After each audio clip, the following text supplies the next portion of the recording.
turning 250, and it's time to rock out with our forefathers. American-made, battle-ready style for true patriots. Whether you're marching in the parade, grilling in the backyard, or raising a toast to liberty, do it in the gear that screams freedom. Celebrate 250 years of USA in style. Wear your American pride loud. Trendjackers.etsy.com. Grab yours before the fireworks.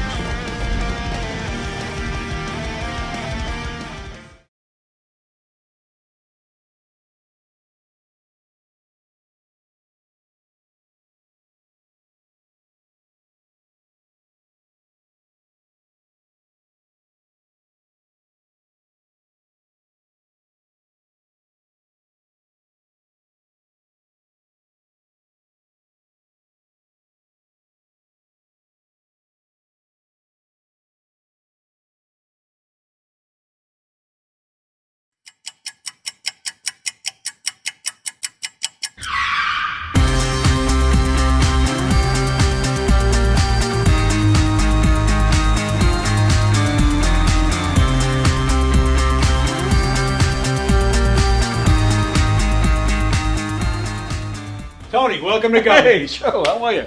I gotta pat you down though, pal. Oh, yeah? Yeah. All right. Got anything on you? Anything I should know? I got nothing. Anything weird going on? What? Alright, you go in, Tony. Good. Thanks, Joe. Appreciate it. Thanks.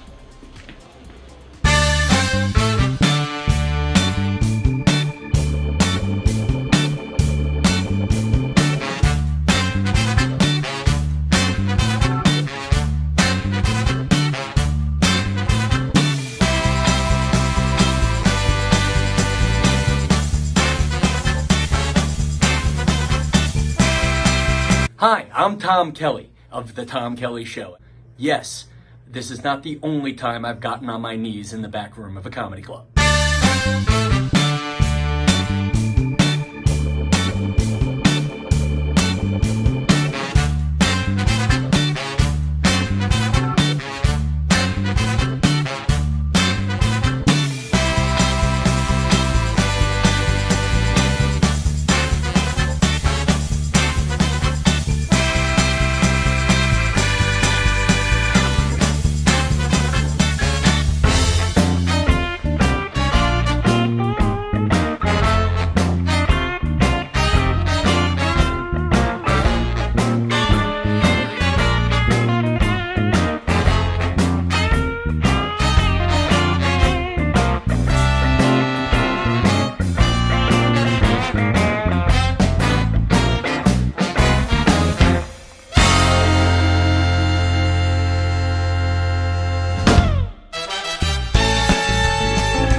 The Knock 'em Dead Comedy Radio Show is also brought to you by Two Eagles Auto Body.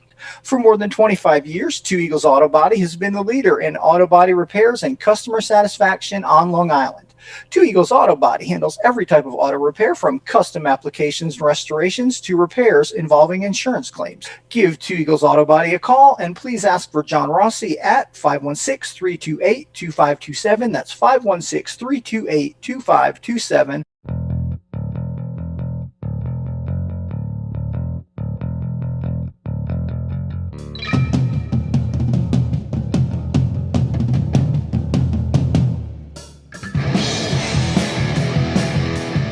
Hey, how do you say there, people? It's Johnny Brennan, creator of the Jerky Boys, also of Fox TV's Family Guy fame. I just want to let you know you're listening to Tony on the Knock 'em Dead radio show.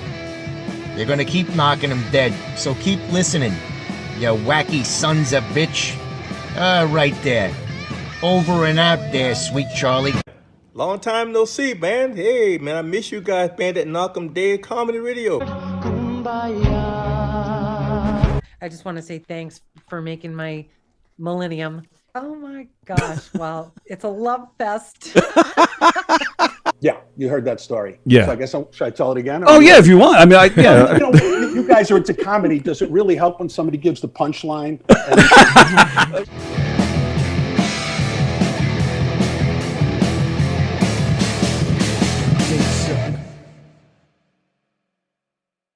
Let's give a big shout out to Tony Walker. Tony Walker, who's a friend of mine. Tony Walker! Tony Walker! Tony Walker, everybody. Stand up, Tony. Where are you? Tony Walker!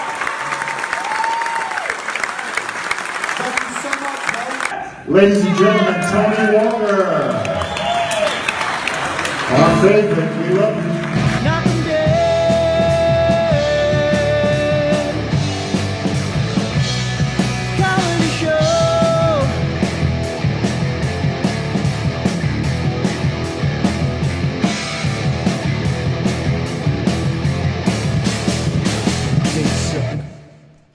Good morning, everybody. Welcome to the Knock 'em Dead Comedy Show. Happy Thursday to you. The Knock 'em Dead Comedy Show. We're coming at you live on Gov's Comedy Club Podcast, the Facebook page, the YouTube channel. Hey, wherever you're watching from, we're glad you're watching. We appreciate it. We ask that you share the link on all your socials. Tell everybody you know about all the great shows here on Gov's Comedy Club Podcast, including this one. And if you're watching on Facebook and you want to stay there, that's fine. We just appreciate you watching. However, if you'd like to join in the conversation today and comment, hear your names said, hear your comments read, and again, just be a part of the show, we ask that you switch on over to YouTube because that is where we monitor the comments. The Knock 'em Dead Comedy Show, we're coming at you live from the legendary Governor's Comedy Club in Levittown, New York, and we got some legends here with us today. Very excited about today's show. It's going to be a fun one. We're going to be talking to Toby Walker, not Tony Walker, Toby Walker, musician extraordinaire. And Frank is here too. We're going to be talking to Toby in just a couple of minutes. But first, we are going to play one of Toby's tunes. You're going to love it. It's called I Know You Rider. So we're going to play that for you, and then we'll be talking to Toby and Frank right after this. Enjoy. Got one more to do for you, ladies and gentlemen. Again, my name is Toby Walker, and I'm absolutely thrilled to be opening up for an absolute legend of the blues, Mr. John Bell.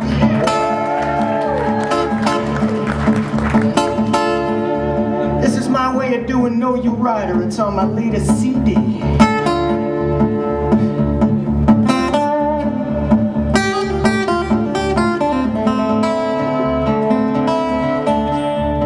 Yes, I know you right, I'm gonna miss me when I'm gone. I know you right, I'm gonna miss me when I'm gone. You're gonna miss your daddy from rolling in your arms. I laid down last night, I could not get my rest. Down last night, I could not get my rest. My mind kept wandering like the wild geese in the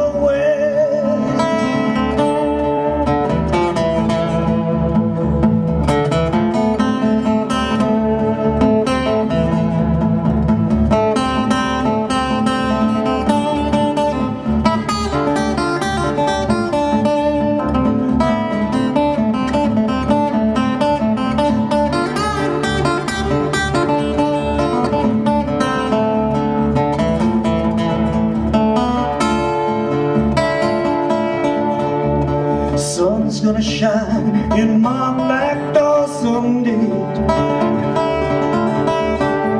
Sun's gonna shine in my back door someday. That wind's gonna blow all my blues away.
your daddy from rolling. Miss your daddy from rolling. Miss your daddy from rolling.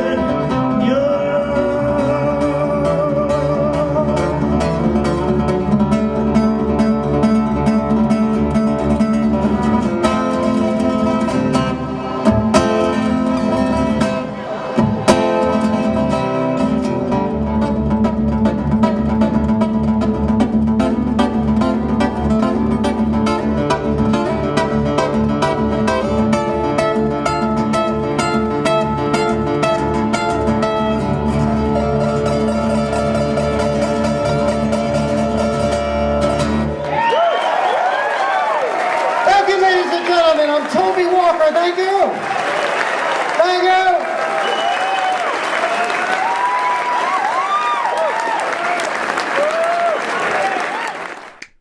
That was fantastic.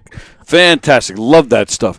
Ladies and gentlemen, the first place recipient of the International Blues Challenge in Memphis, inducted into the New York Blues Hall of Fame, the first annual Best Album of the Year award, and was given a Long Island Sound Award from the Long Island Blues Hall of Fame. Ladies and gentlemen, Toby Walker has joined us here today, ladies and gentlemen. Good morning, sir. How are you? Doing good. Any better, I'd be twins. Well, yeah. I mean, if you change that B to an N, then yeah, we'd be twins. I guess that's going to be my first question. Do we know? Do we know if there's a relation here? I don't know. Maybe if I got some with that. What was it? You trace your DNA. I got 10% British Isles in me, so maybe. Oh, okay. We do have some British in us as well, but I don't like those ancestry things. I get emails all the time. Oh, we found a match. They tell me, they give me my brother's name. They give me my son's name. Like, thanks for telling me. I only like the matches that they give me if it's like, people like Joan of Arc. That's fun. Right. Absolutely right. I think actually we have, Frank, where did our family come from? Upstate New York, right? Is that where our family? Okay. Yep, exactly. And I believe we were related to the mayor of New York City. What was it, the 40s or the 50s? They had a mayor name with the last name Walker, which I do believe we related to. Oh, okay. I didn't know that. Oh, okay. And then, of course, there's blues legend Toby Walker. So there you go. Mr. Walker, we're thrilled to have you here. Before we go any further, we like to give out, we got some dates here, February 20th in New Jersey. March 7th at my father's place, just about maybe 20 to 30 minutes from where I am. March 21st in Pennsylvania. And the big news around these dates, my friend, is these are your final performances. Yep, they are. Can we discuss that? Sure. All right. Yeah, sure. So, go ahead. I was going to read from your website your statement, but you're right here, so we may as well just let you explain. Well, I've been doing this for 52 years. Wow. And I had like various different little jobs in between, to keep me to keep the tires rolling. Yeah. But it was like I just got. Well, there's lots of reasons, but for one thing is the traveling really, was getting to me between all the different modes of travel, between ferries and you name it, cabbies and all kinds of stuff, boats and planes. So there was that. There's nothing like being on a train in East Germany. You don't know the language and you're counting off the stops, hoping off you get the right one. It was kind of crazy. I did like about 11 or 12 countries overseas. And in the last 16 tours, in the last 23 some odd years. And, the music industry has changed completely. Since COVID, a lot of clubs have not, come open again. Hardly anybody buys CDs anymore. So merchandise is a big thing. And, my guitar lesson website, it's a subscription thing with videos and everything. But, people basically they could learn if they want to on YouTube for free. So a lot of that came into play. And the other thing is, there's other things I want to start exploring. I'm starting to write a book on my memoirs, which everybody's been telling me to do for years. getting into just taking care of my health and exploring some spirituality. So, I just want to do some more stuff. I'm still going to play at my home, and then I have some, I do the middle schools, so I'm not going to give up because I love doing them. But yeah, those are the things I just want to, be inside for a while. So there's a lot of interesting things in there. So I want to, if you don't mind, I'd like to kind of, pull from all of that. And first off, the music industry that you mentioned. We every Thursday, Frank and I do the show every day, but every Thursday Frank comes in and he gets a musical guest. So we've talked to a lot of musicians, mostly independent artists. And one of my closest friends is actually an independent musician in England. And he, what he's done, he's pulled all of his music, all of his albums off streaming. He's completely pulled them off. And he came up with this plan where on his website you can buy his music. And you can pay $5, you can pay $10, you can pay $15, and you'll get the same product. It's basically he's not really an honor system, but just leaving it up to you. Hey, whatever you can afford, I'm just grateful because even the $5 level, that's more than what he'd be getting from streaming. Sure. So so that's. And he's built a name for himself just like you have through the live appearances. So I'm not going to say it's he's making a living off of it. It's not breaking the bank, but it's definitely helping. And again, it's better than streaming. So the live performances, that's still the main bread and butter, right? Well, yeah, but even those were starting to go down because most that I see of because I'm primarily acoustic, right.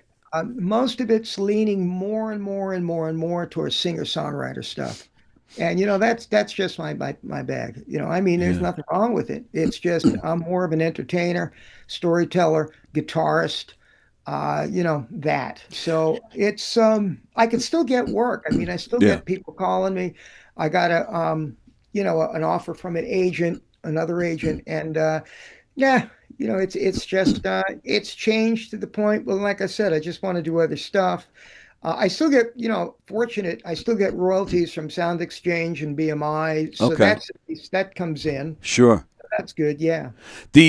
And I would think you're talking about how hard it is to travel, but I would think too the constant hustle of having to get the gigs, and book them, and all the logistics, We're here in Governor's Comedy Club, and I always say it. There's a lot of similarities, obviously, because we're all just entertainment, and I do a lot of live entertainment in the comedy world, and that is the biggest. That's probably the part that's one of the parts I really hate is trying to get the gig. Did this one ever hear of me? And trying to book this one, and and working out the logistics and the pricing and the travel and everybody that's available, making sure it's all in place. And I can't ever stop. That hustle of getting gigs, because, if I took a nap for a month, well, then, there's going to be a million other guys grabbing those gigs and making names for themselves, and my pecking order lowers a lot, So you're a bit of a name, so I would think it's a little easier for you, maybe not, but I would think there's still a bit of a hustle for you in that sense. Not really. Oh, wow. In the very, very beginning, it was, at the very, very beginning, I was with bands up until until I was about 30, 31. And that was 30 some odd years ago. But I was very fortunate to have an agent. So I had an agent for a long time. I had, matter of fact, 3 or 4 of them. Nice. So that was never a problem. And fortunately, I was very blessed with that. And then when my main agent in the United States retired, and then the other one I had in the British Isles, and then another one in Europe, when they had basically retired or stopped, it wasn't that bad for me to get gigs because, like I said, I was a known entity. So I would just look at my calendar. I was very organized when it came to that. I learned how to do that from the agents. And I just, timed it out right and called up people, and that was how I did it. Wow. But you've had, so Yeah, you've had the fortune of pretty much traveling the world, playing with a lot of great people. I would think. I mean, there's got to be. I mean, like you said, you're writing a book, so yeah, there's got to be a ton of great stories, right?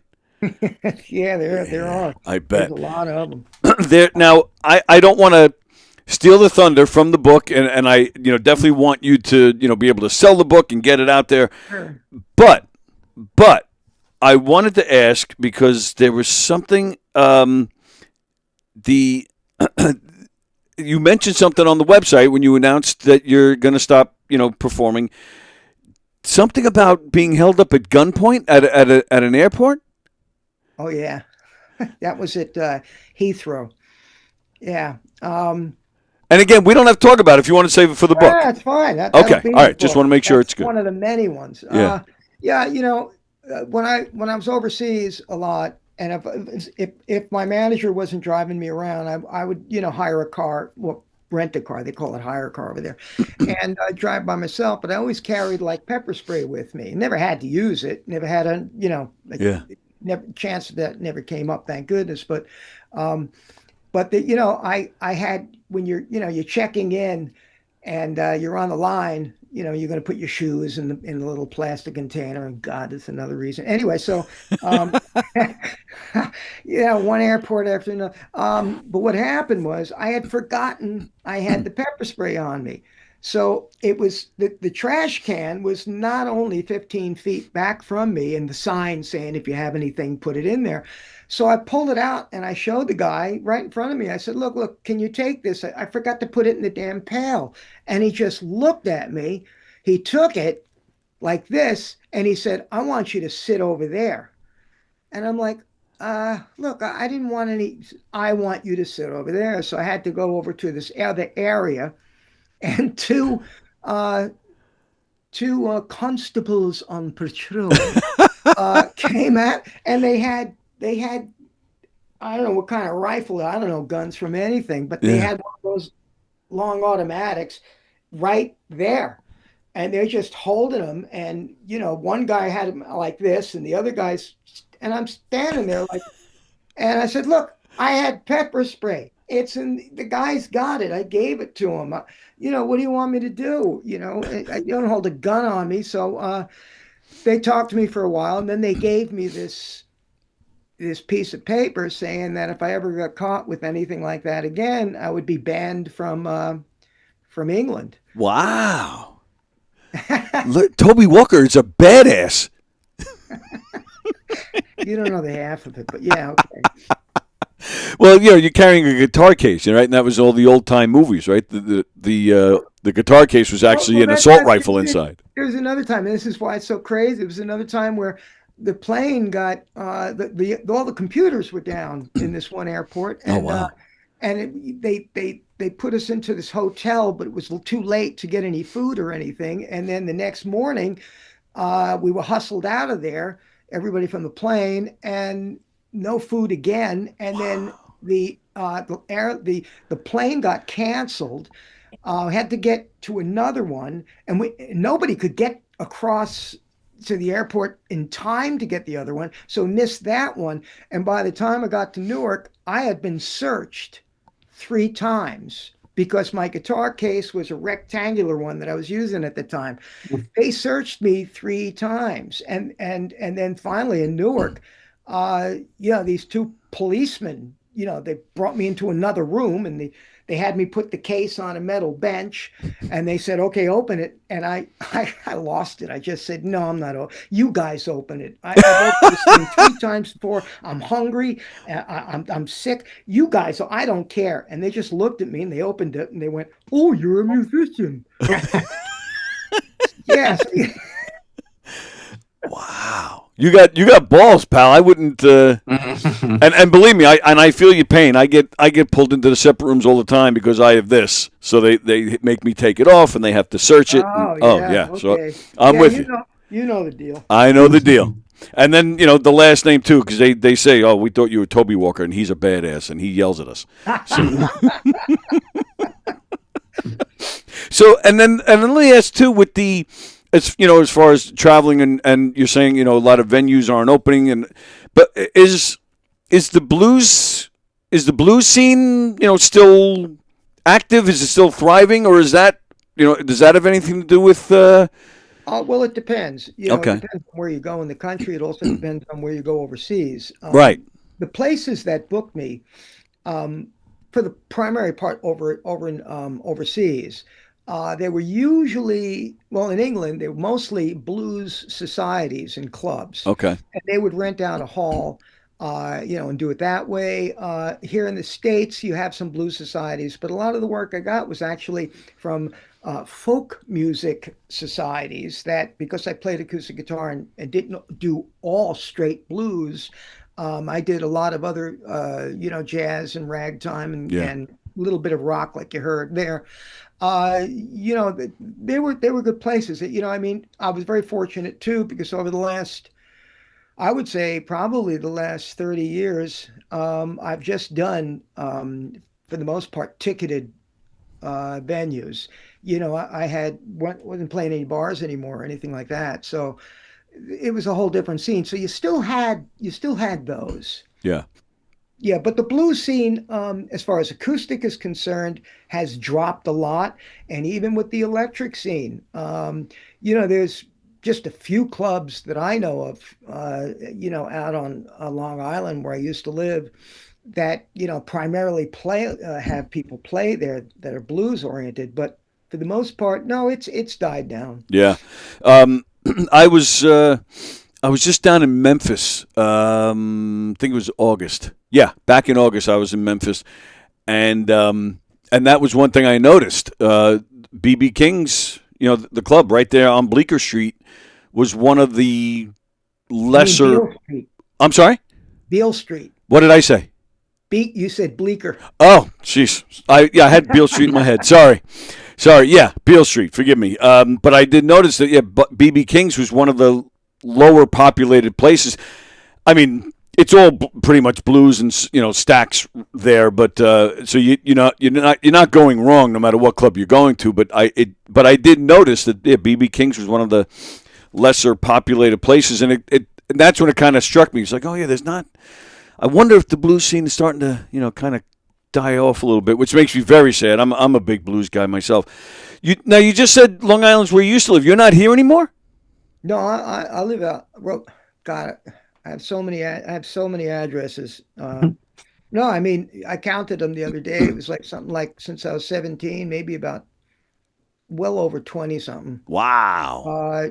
But now I mean, I was down in Asheville, North Carolina. Oh, okay. The flood hits and all that. So I'm back in New Jersey. I've been in New Jersey for a while now, because I mean, you could hit the interstates real quick. I don't have to bother with those damn bridges and tolls, True. So I'm close to 287. I'm close to 80. I'm close to 74. So I can pretty much, in 95. So I can pretty much travel easier. Are you a native Long Islander? You grew up here or no? I was born in Jamaica, New York. Okay. But I was raised in the first 17 years in Brentwood. Oh, okay. Brentwood. Oh, very nice. I have a cousin of mine is from Brentwood. All right, so we're moving to going to New Jersey. I mean, it must have taken some getting used to. You have to make a right to make a left, and New Jersey highways are confusing, man. Or you're just like, I'm Toby Walker, I'll get a driver. Yeah, I wish that. Yeah. My joke is, if you want to, make a left, you got to go to Massachusetts first. Exactly. Yeah. It's very confusing in New Jersey. So I give you credit. So I want to go back to the video we played. I know you write her, so forgive me. I am not a musician. I'm the comedy one. My brother Frank there, he's the musician, so he might laugh at me for asking this. But in that video, the way you're playing, you're not just you're a finger picker. You're not just but I see you moving like this a little bit. Mm-hmm. Does that was that just the way you were able to play that song, or was there another reason for like? Yeah. Well, the style that I've used is the thumb is the bass player. And the fingers play rhythm guitar and lead guitar at the same time. Right. So that bass I've always been, because I studied jazz a lot too, is the 2 and the 4 is the beat. So 1, 2, 3, 4, 1, 2, 1, 2, 3, 4. So it accents on the 2 and the 4. Right. That's that movement. I didn't practice that. That was just natural. It just started happening like that. Right. Okay. So yeah, that's whatever it takes to play the tune. Just like you said, whatever naturally to get it done. Okay. Yeah, it is. Again, coming from a non-musician, so I might be completely talking out of my ass here, but it looks very, well, not very, but similar to banjo style. But just listening to it to the naked ear, I personally hear a lot of Stephen Stills type playing. Never thought of that. Well, I think the only maybe. I mean, I've never played any of Stephen Stills' songs, but I think looking back, the thing about Crosby, Stills, Nash and Young, as opposed to the Eagles, is that they improvised a lot. Yeah. Their songs. Whereas the Eagles, you'd hear the same exact lead break every time. Yeah. So, and Stephen was a great, great improviser. Yeah. You listen to what he does. And also Neil Young when they were both trading off licks. So yeah, I guess in that sense, maybe, yeah. Well, he's not really known for it. CSN is known for the folksy stuff, type stuff, but Stephen Stills dives heavily into blues. So well, maybe if you listen to Four Way Street, yes, they were doing their electric sets. That's what I'm talking about. Right. Yeah. Great. I'm a big Stephen Stills guy, so that's probably why I hear that so much. So and you mentioned your thumb is the bass player, so I know in your live show that's how you introduce your band. You're a fun watch because you're doing amazing stuff on a guitar. You're doing stuff that as a blues lover and again not a musician, but I love watching and listening to music. You do stuff that you're just very good at what you do. So it's interesting to watch. You do a lot of different type of licks and different types of things. And the finger picking again is different than say like your typical slow hand of Clapton. So. But you're also a fun performer because you joke around with the audience and you say things like my bass player. Here's the bass player, my thumb. Was that also a natural thing, or did you actually work on your act? Well, let's see. As far as being a bit of a comedian, I would not a professional one, but I mean I would get in trouble in school all the time for cracking jokes and stuff like that. But what you see on stage, technically on the guitar. I mean, I started doing folk music with the thumb like this, but also I spent years playing lead guitar in various different bands. So I would also know all of those lead guitar type licks. And I just decided one day, why split money with the whole band when I could try it myself? So I just combined what I learned that way with the lead, and that kind of developed, the way it developed. But everything that you see too, when I'm on stage, that's stage craft. Right. I mean, there's a lot of spontaneity that comes in, especially when I'm going back and forth with the audience or something, or I come up with something, but there's a lot of it that's stage craft. And, as any type of performer knows, that's something you learn, over time. Sure. And it's, what the audience sees, my whole attitude is that if I have any energy after I come off the stage, I haven't done my full job. Yeah, absolutely right. I agree 100%. But you gave me a perfect segue. So was the money, was that the main reason why you never really or eventually stopped using a band, or you just screw it? That was one of the reasons. I mean, for one thing, I was very disciplined when it came to showing up for practice, things like that. And, but I mean, thank God I was also teaching in a music store in Central Islip. So that was like my main bread and butter. But when I'm playing bands, to get $35, and it's being split, I mean, well, not, but I mean, a band would get what, it was like now Maybe it's- $100. Yeah. now it's still $100 a Right. man. It was $100 a man 20 something years ago. That's right. And when I decided, I said, I want to perform more for a living than teach. I said, the only way I'm going to be able to do that is to do it solo. Yeah. Yeah. It makes sense. But do you ever? Well, I guess if you had a hunger to get up with a band, you probably could. I'm sure you just make a couple of calls, right? I would assume it wouldn't be hard for you to, if you wanted to play with a band. I haven't played with bands in decades, so I don't know. Is that right? Really? You never get you never up there thinking, man, I wish I had a drummer right now. Like you never get the urge to rock out with a full band. Matter of fact, before, I think probably maybe in the early 90s. Yeah, probably in the early 90s.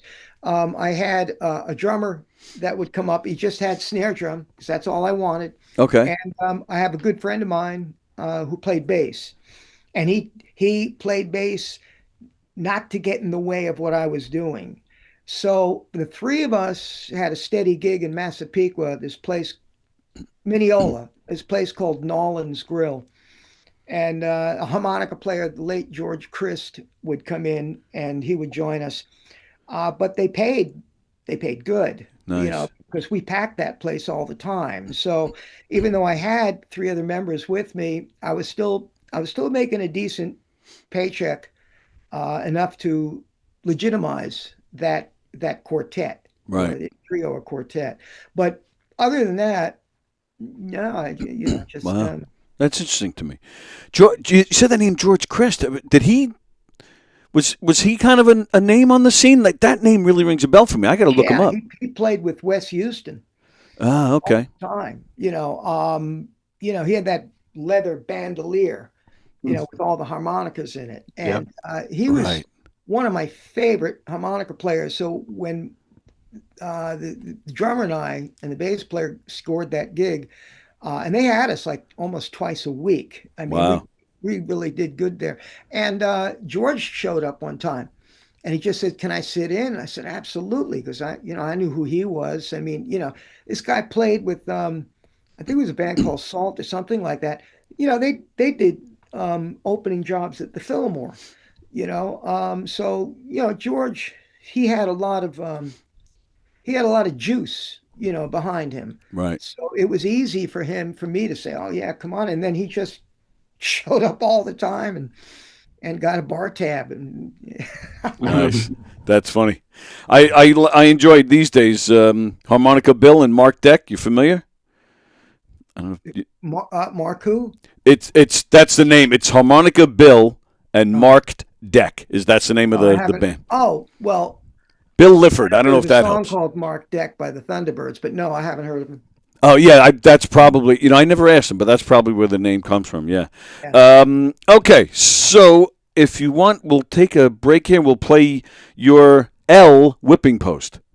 Oh yeah, okay. All right, and then we'll talk about that. Sure. We'll talk about that after. All right, we're talking to Toby Walker. This is his version. We'll explain it afterwards. L whipping post. You'll recognize the tune. Here we go. Here's my version of the Allman Brothers song Whipping Post. I call it L Whipping Post, and you'll hear as I go along.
Amazing. That was fantastic. We're hanging out with Toby Walker, ladies and gentlemen. The comments are coming in. Ann said, Ann in Florida, Ann in California says that was awesome. Let's Thanks, see. Ann. Absolutely. Where is it? Fremder, Andrew Fremder says, great guitar player, love it. I play my guitar, it sounds like one person. This guy sounds like it's three at once. And John in Florida says, this guy is better than Santana. No. And then, some of them are thanking Frank for calling you and, reaching out to you to get you as a guest. That was fantastic. So tell us how did that come about? What made you decide to put that little Latin flair into that song? Was that an accident? Did you hear something? No, actually, well, yeah, I guess it was. I think one time, a lot of times when I practice, part of my practicing, a large part of it is just improvisations. So it's weird, I kind of tune into something, and I have to be open to the ideas that come. And sure. That kind of, because it was in a minor key, and I studied jazz a lot in classical, so all of a sudden a different Phrygian, it's a mode, came as an idea, and I went, oh, and I started doing that.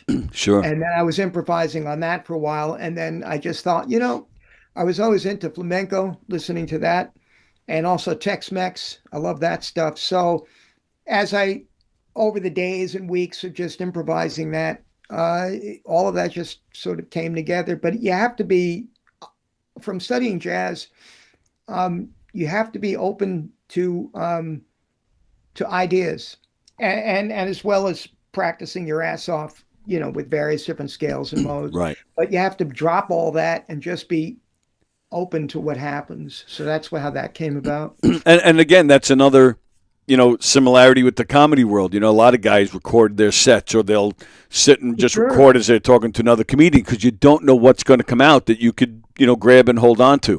Yeah. And do you ever get Beatle fans make me nuts. I'm a huge Beatle guy, but Beatle fans make me nuts because if you're in a band and you're doing a Beatles song, you can't really veer off, because Beatle fans will, oh, you changed the note or you changed the word, and they get mad at you. Do you ever get anything like that? Do you ever get people bitching, or are you or people just always receptive? I got fired from a country band because I wouldn't play the exact lead break that was on a Johnny Cash song or a Merle Haggard song. I would just hear other things, and remember the leader of the band, bass player, was like, why don't you do it exactly like the record? And I said, I guess of course I could. I teach things, but I don't want to do that. And he was like, oh, yeah. So that was it. Well, yeah, and you mentioned the Eagles before, and you're right. I mean, I love the Eagles. Yeah, me too. But they do. I mean, there are times where there's very little difference between the record and the live show.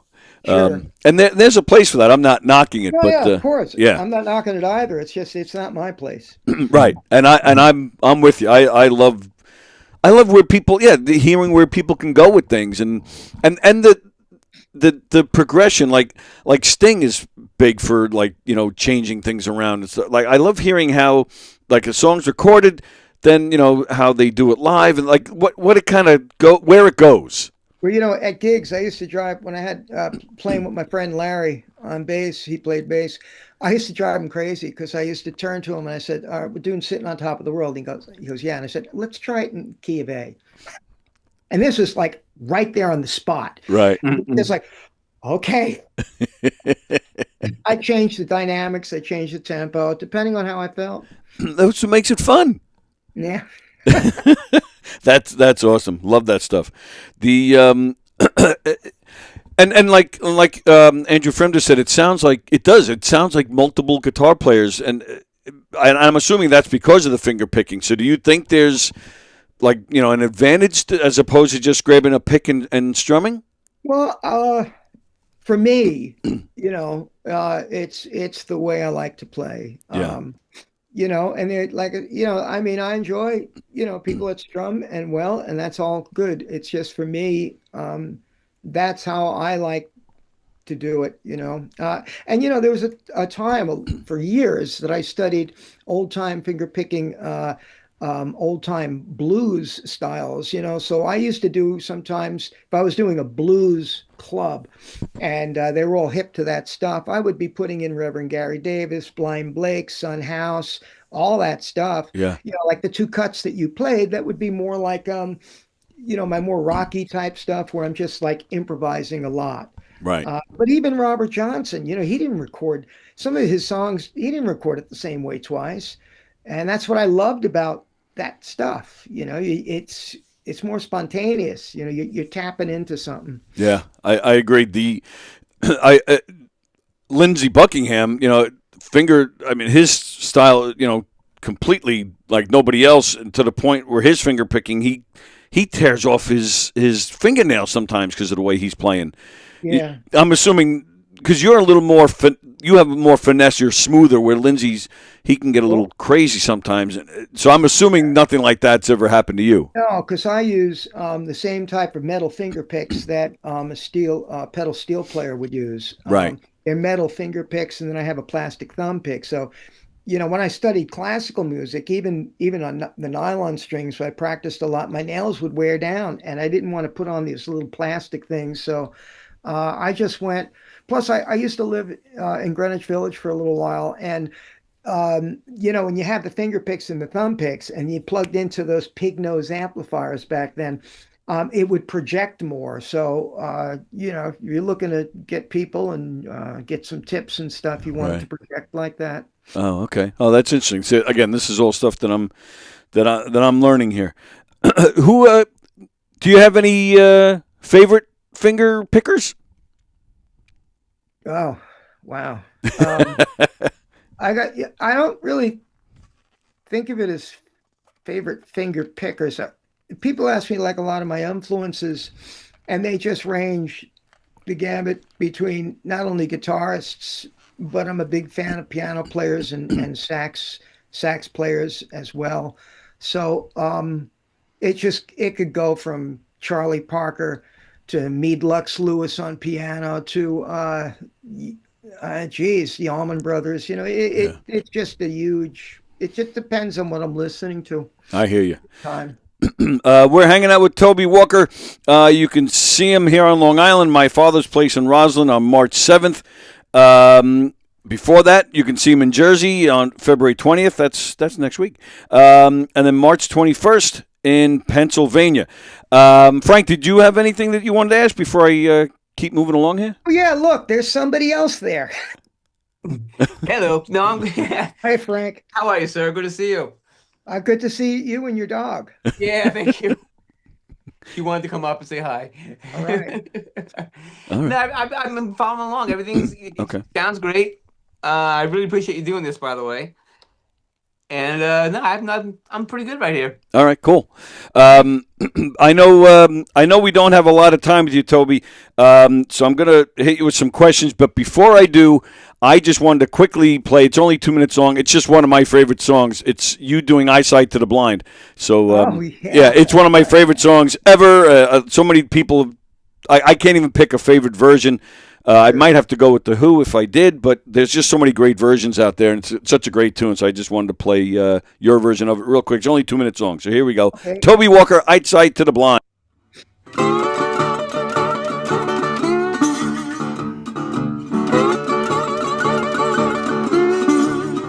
Yeah, you talk about your woman, man, I wish you could see mine.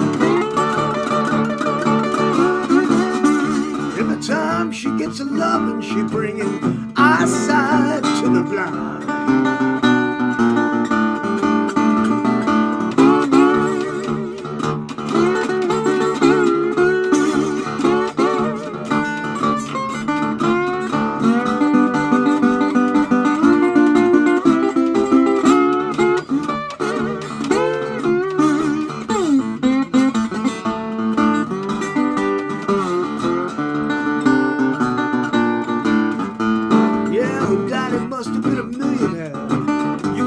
by the way she walked. Said the daddy must have been a millionaire. You can tell by the way she walked. Every time she gets a lovin', she make a dumb and deaf boy talk.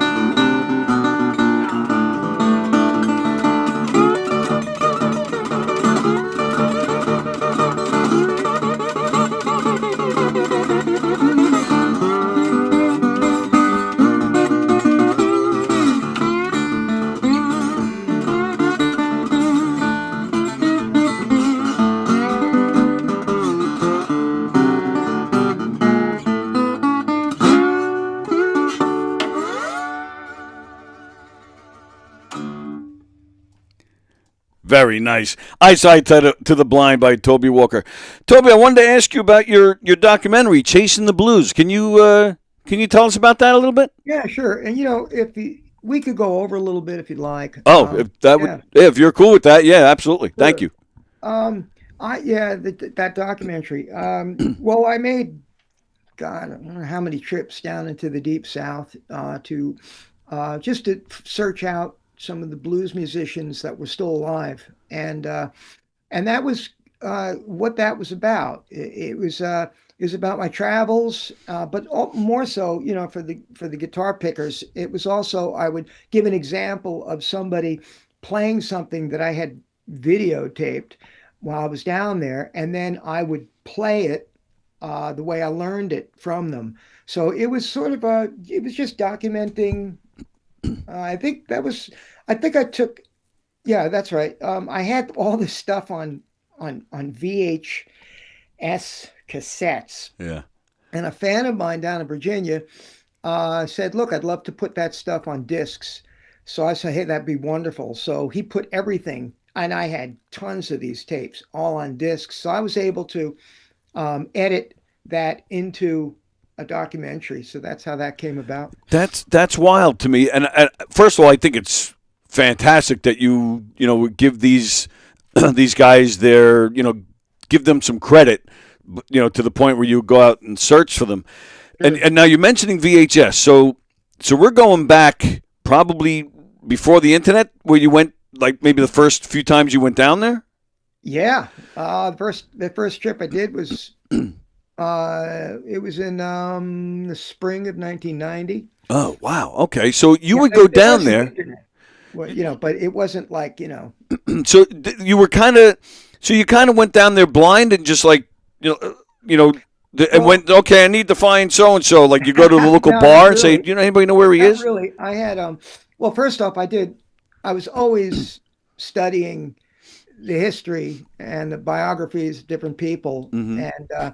And I had an idea of, where they lived. I didn't know if they were still alive, but okay. I had, the first trip, I actually went down with a guy named Willie Steele, and we went down to Clarksdale to meet Wade Walton, who was a barber down there.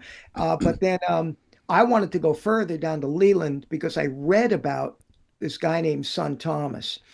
And so we went down there and found him. But a lot of the times I had a contact in Clarksdale, Jim O'Neill, and he was the original publisher of the Living Blues magazine. Okay. So he had this little record shop in Clarksdale that just sold blues paraphernalia and blues records.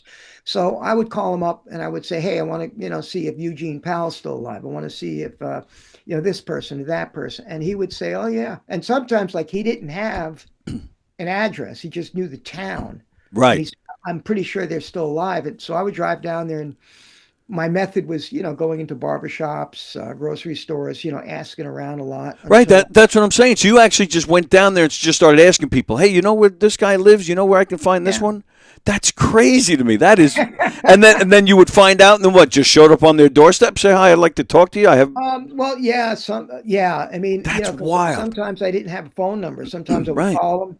Sometimes I didn't have a phone number. So I would just, I would always say, I would apologize, hey, I'm traveling around. I've read your books or read you in books, and I read your records. And I think there was just one person that was a little put off because he was at his job at a junk yard. Oh, wow. But everybody else, they were just more than happy, to come in. And like the second time when I would visit these, they were really happy because the first time I paid everybody $100 to sit down with them. You get a lot of tourists down there. They'll take the pictures and everything. They'll take off. But I had my budget in cash. Wow. So I would make sure that because a lot of them lived in poverty. Right. Yeah. Except for Wade, he had his own business, but a lot of them lived in poverty. So $100 went a long way down there. So I would make sure that I would pay everybody for their time. Yeah.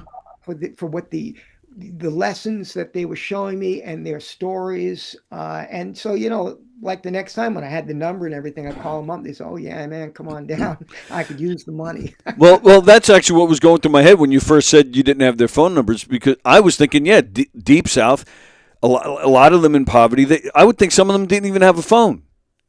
I'm not sure. Yeah, I know. I know some of them I didn't have that type of connection with them. Yeah. Sometimes I just knew where they had lived, where they lived.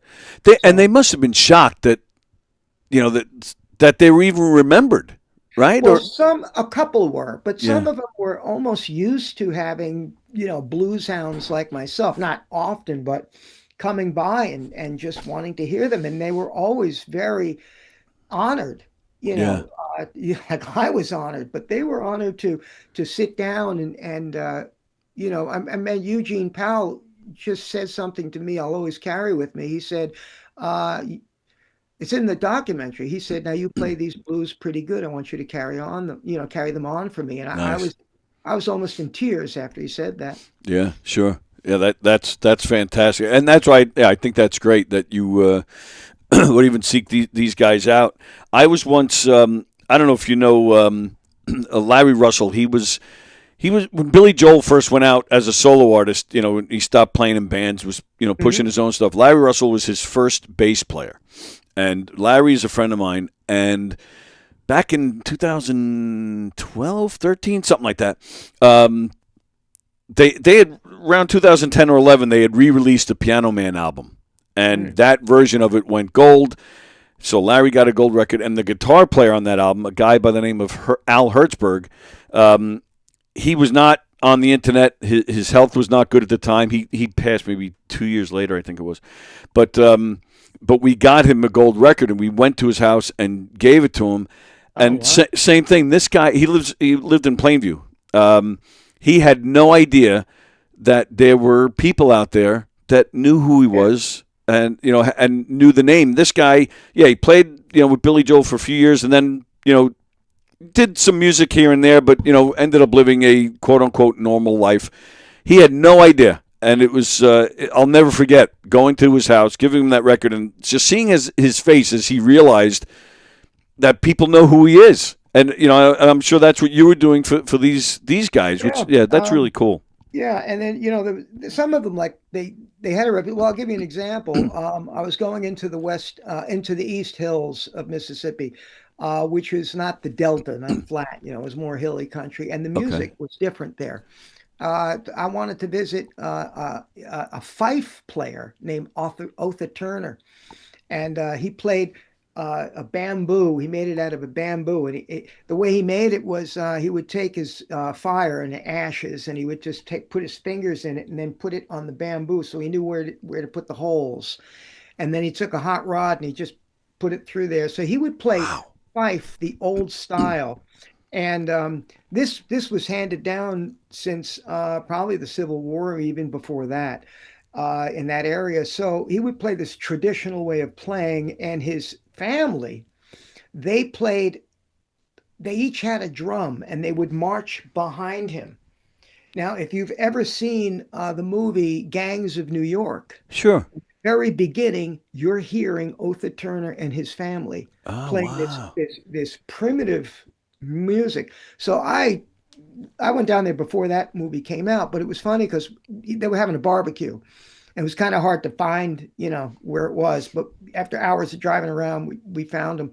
And there was a big barbecue, and they strung up lights, and they came out, and he was playing this, waiting very, very repetitious music, and the drumming was like that. So, one person would have a bass drum, the other person would have snare drums, all the way down to a little kid. So at that night, they had, really celebrating. And there's a video somewhere of me. I had drank some of the moonshine. Wow. And well, actually, during the day, some guy came up to me and he said, I want to buy some shine. You want to give me a ride? And I said, sure. And we went around and we stopped at this one house, and he got out and he said, give me $12. They gave him $12. He went up to the house and came back, and he had a Seagram 7 bottle, 2 of them. And, they were open, obviously, because that's where the moonshine went in. Right, and, right. I'm driving, and he looked at me, and he reached back behind him in the seat, and he said, "You're not a revenue man, are you?" And I said, "No, I'm a musician." He goes, "All right." So he hands me his bottle, and he says, "Take a drink," because he was testing me. So I guzzled it, which was a big mistake. And you were driving at the time? And I almost passed out behind the wheel. Yeah, man. He's laughing his ass off because he said, "Now I know you're no revenue man." So Wow. Anyway, later that night, there's a video of me. I'm pretty plastered. And I had a friend from Germany. He happened to be there too. So we were just all enjoying. Now, that little kid, all right? In Robert Palmer's, no, I forgot. That's right. I saw a documentary on television on PBS, and that little kid, she was in her 20s at that point, and carrying this music on. But after that particular trip, went to see this concert at Carnegie Hall. It was on the blues. And all of a sudden, I'm hearing Otha Turner and drums coming from the back of the hall. And they're marching down the hall. This was 4 weeks after I came back from the trip from him. Okay. And they're walking down the hall, down the aisle. They're introducing the whole night that way. And I'm looking at them, and they're passing me by, and I'm like, and there's the little girl, and she's banging away on a drum. They're all walking, they get up on the stage, they finish their thing, and that was the introduction to, I think it was the Night of the Blues at Carnegie Hall. Wow. That's wild. I was thinking that when you said barbecue, I'm thinking that's probably, if you're going to have barbecue, like that's probably like the place to get real down home, authentic barbecue. Well, I mean, and I'm not a meat eater anymore because I'm more, I have certain ethics with that. But at any rate, back then, they had a big cauldron, and the guy took a big hook, and he hooked it down there, and he pulled out, this thunk of meat. And we're going to be making goat meat sandwiches. They just shot the goat earlier that morning. Oh my goodness! Yeah, I know. Wow. But I was pretty, like I said, I was pretty drunk, and the sandwiches cost $2 at the time, and they had secret sauce. So I don't know what I was eating. I was in this video that somebody took of me. I looked at myself. I said, God, I was really out of it. That's amazing. I'm still shocked about the moonshine. I mean, you take just, one quick sip and you feel it, Well, then, the stuff that's in there, I don't know. I mean, they put some serious stuff in. I don't know if that was in the bottle I took, but right. I remember I got hot immediately, and my eyes started tearing, and I'm just holding on to and I'm putting my foot on the brake because I couldn't see. Right. Yeah. And the whole time, I forgot the guy's name, but he's like laughing his ass off and just said, I know you now. I know you're not a revenue man. That's fantastic. That's what I mean. I hear what you're saying as far as, not performing anymore, but stories like that, man. I'm sure you don't regret anything. It's just taking a toll now. But what a great time you must have had for the most part. Yeah, that's all going to be in this book that I'm writing now. It's just, they're short little stories, but that's all going to be in the book. So I've got tons of these little ideas that I've been just writing down for a long time. So I now bet. with each idea, it's just I remember the story like it was yesterday, and I just write it out. That's great. All right. I do appreciate you sticking around. I'm just going to take up maybe another 2 or 3 minutes of your time. Sure. I'm going to throw some names at you because you've played with some big names. I'm going to throw some names out. Whatever comes to your mind. Just, whatever you want to say. Or you don't have to say anything at all if you don't want to about some of these people I'm going to mention. The first video we showed, I Know You're Writer, you mentioned John Mayall in there. So that's the first name I'm throwing out there, John Mayall. I had all his records, even when I was a teenager. And he had my agent called me up and said, I got you a job at the Birchmere, which is a great club down in Alexandria, Virginia, and opening up for him. And I was just, man, that's great. So, and she said, don't get too excited because he hates opening acts. Yeah, he was a bit of a cranky guy at times. Well, yeah, but the thing is, I went up to him because backstage, and he was kind of busy doing something. I introduced myself, and he didn't look at me, and I said, I reminded him of the song piano solo that he recorded called Boogie Albert, and I said, you weren't referencing Albert Ammons, the big boogie woogie piano player from the late 30s and 40s, and that got his attention. Nice. Good. I said, because I heard some Pete Johnson in there too, and he went, not too many guitar players get the reference, and I went, well, I don't know. I got it. And he goes, you liked it. And I said, yeah. And then he reached back and he handed me this guitar that he had on pictures on his record album, hand carved electric. And he's like, give it a go. Tell me what you think. Oh, wow. And, it was good. I opened up for him a few more times after that too, in various places. That's, that's one of the kings right there. That's fantastic. Yeah. Richie Havens. What about him? That's what I'm saying. I'm just throwing names out. So you say whatever you want to say. Like, what's the first thing you think the only of? time I had any contact with him, it was when Mayor Beam was mayor in New York, and there was I forgot, there was some kind of gathering by town hall, and there was an ice cream truck, and there's a whole bunch of kids in a line, and there was somebody at the front of the line buying them all ice cream, and it was Richie Havens. I'm thinking there's going to be some great, we played this song together. we bought ice cream. I never played with Richie Havens. No. Well, I pulled these names from your website, but that's fine. I mean, they're an influence, but they're not. Yeah. Hey, I once had dinner with Gary Carter. There's no baseball story there. Just had dinner. All right. So yeah, that's fine. Pete Seeger. Oh yeah. Well, that's a story in itself. But I knew a guy when I was living in the back of this store on Long Island. I didn't have a place to live at that time, and I was living in the back of my friend's store. And his father, we got to talking, and I was playing guitar, and this guy knew all the Union songs. His father, Jack, big guy, Big Jack, we called him. So he was telling me that he was Paul Robeson. I don't know if you know who he was. He was a spiritual singer that during the civil rights movement, and a gospel singer. He well known, and this guy was his bodyguard. So that's how big he was. And at any rate, he was telling me that he was on the same train when the Weavers wrote "If I Had a Hammer." Oh wow! Because he knew these. Well, he said he knew these people. He knew Pete Seeger. He knew Cisco Houston. Woody was in a hospital at the time, but he knew all these people. So I didn't know whether to believe him or not. And turns out Pete Seeger and Harry Chapin were playing a high school in town. So me, Jack, and Jack's son went there to see him. And during intermission, we were out in the hall, and all of a sudden we hear, Jack Isaacson, is that you?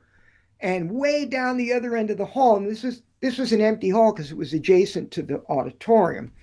Everybody else was in the lobby, and Jack went, "Hey, Pete," and I'm like, and Pete comes ambling up, and Jack's like, "How you been?" And Pete's like, "Oh man, we remember the days," and I'm just standing there, And he introduces me, and I'm like, Yeah, right. Wow. that And was me. Yeah, that was when I met Pete Seeger. did you meet Harry too?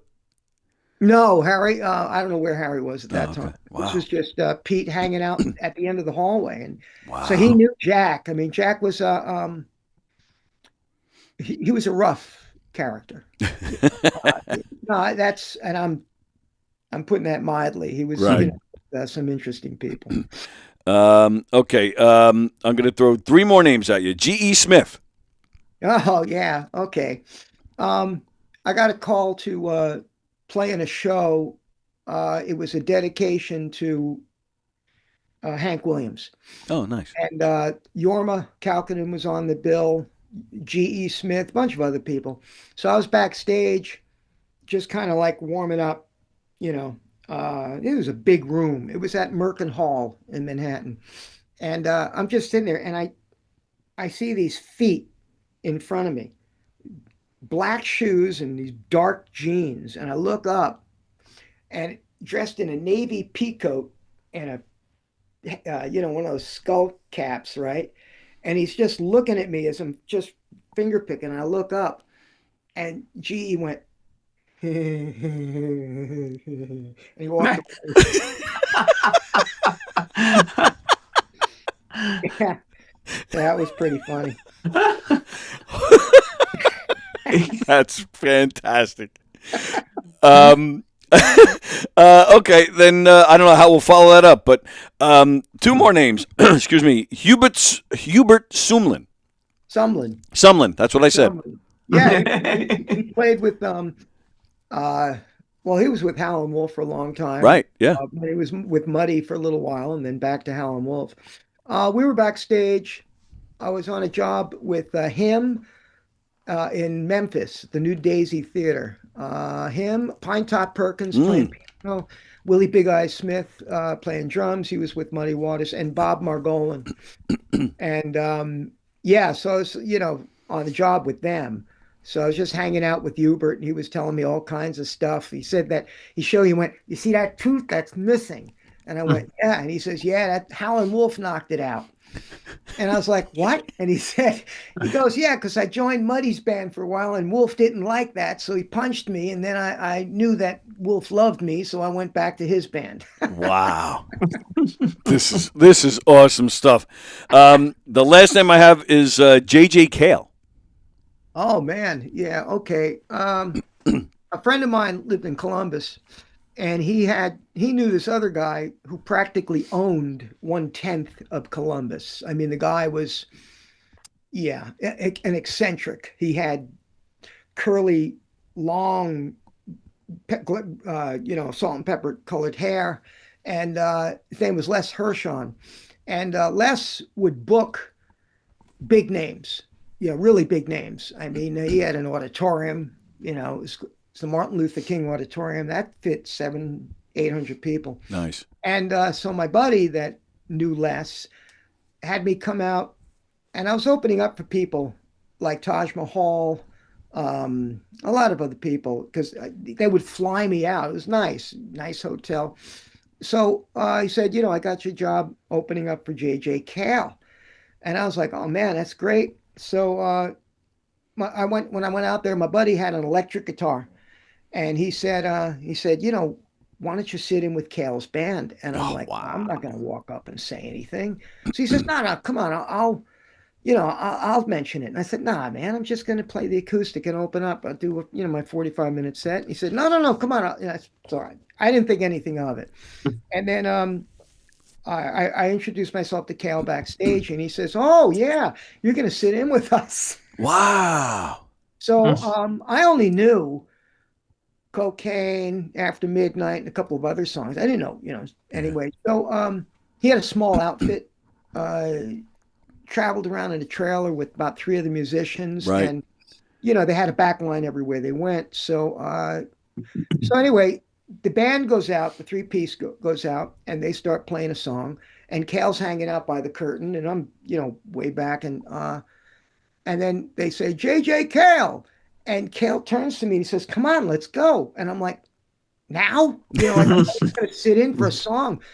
He had me out there the whole friggin' night. Wow. So I was playing electric guitar, and I was just doing it all by ear because I. Right. Some of these songs you never heard in your life. No, I just, I think that the other lead player, beautiful woman, she let me take all the leads, and she would just, yell out like Charlie, which I knew key of C, or David, key of Okay. D. Right. So I remember during one solo I was taking, it wasn't a drummer, it was a percussionist, and I lost where the beat was, so I was just winging it, and the timing must have been weird. But when I got done with the solo, Kale was like this, and the whole place was erupting, and I couldn't do that again. But you stood there like, yeah, I meant to do that. Yeah. Yeah, it was like, oh yeah. I just that's something I knew all along. Yeah, it wasn't. But that was So it was nice hanging out with John. Yeah, it was really nice hanging out with him. And again, we've had a great time hanging out with you, pal. We really appreciate you sticking around for some extra few minutes. Again, February 20th in New Jersey, March 7th right here on Long Island, March 21st in Pennsylvania. The best way to, to get news or to get the links to these shows would be your website? Yeah, littletobyWalker.com, and just click on something called gigs, and you'll see those. You see those 3 gigs out there. I'm really looking forward to coming back to Long Island and doing my father's place. It's a nice place. It's such a great room. Yeah, absolutely. And we look forward to the book. When the book is ready, come on back, and we'll talk about it, share some stories, and hopefully we'll see you on the stage again, and maybe get some new music. I know you have a bunch of albums as well, so you can go to littletobywalker.com if you guys want to pick something up. Again, Toby, we can't thank you enough for hanging out with us today. This was a lot of fun, pal. Yeah, Frank and Tony, thanks a whole lot. Tony, it was really nice doing the interview. You really know what you're doing. Oh, thanks, pal. Appreciate Frank, that. thanks for introducing your dog to me. Yeah. and Tony, don't ever change the N to a B, okay? It's been done, from what I've heard. So, yeah, I'll stick with it. But thank you, pal. We're going to play your version of Shortening Bread, and then Frank and I'll be back after this. Thanks again, Toby. Appreciate it. Thank you, got sir. it. Take care now. All right. Bye-bye.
Wow, man, that guy is something.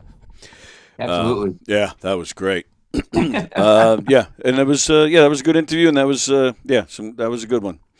Very nice. Thank you to Toby Walker, littletobywalker.com. Yeah, I might try and go. What day of the week is March 7th? Do you know?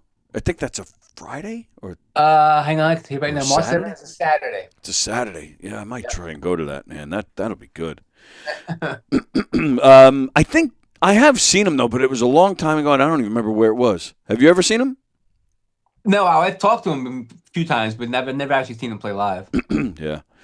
All right, so we got just a few minutes left. Before we go any further, I wanted to ask Ann out there in California, what no windows might. Oh, hang on. Oh, because Toby's window closed, so now that just screwed everything up here. Hang on. Oh. We can hear you, but because Toby's now gone, it screwed up the camera angles.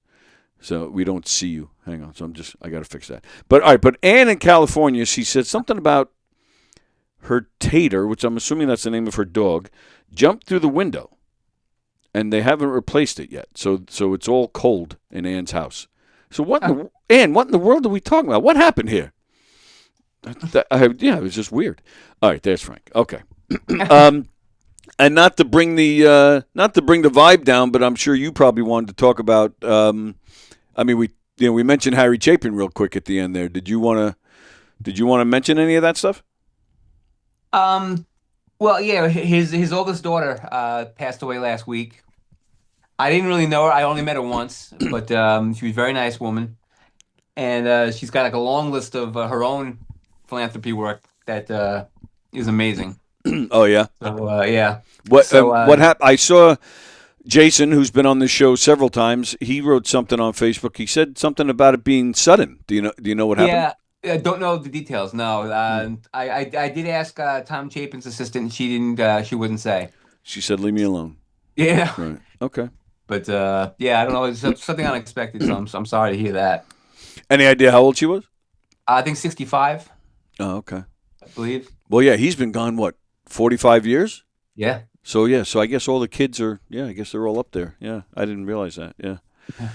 Wow. So all the best to Jason. Actually, Jen, who was on this show once on telephone, and Jason, who's come on Zoom 3 or 4 times, I think, at this point. Yeah, a couple times. Yeah. Always a lot of fun. He's a good sport because I joke around with him.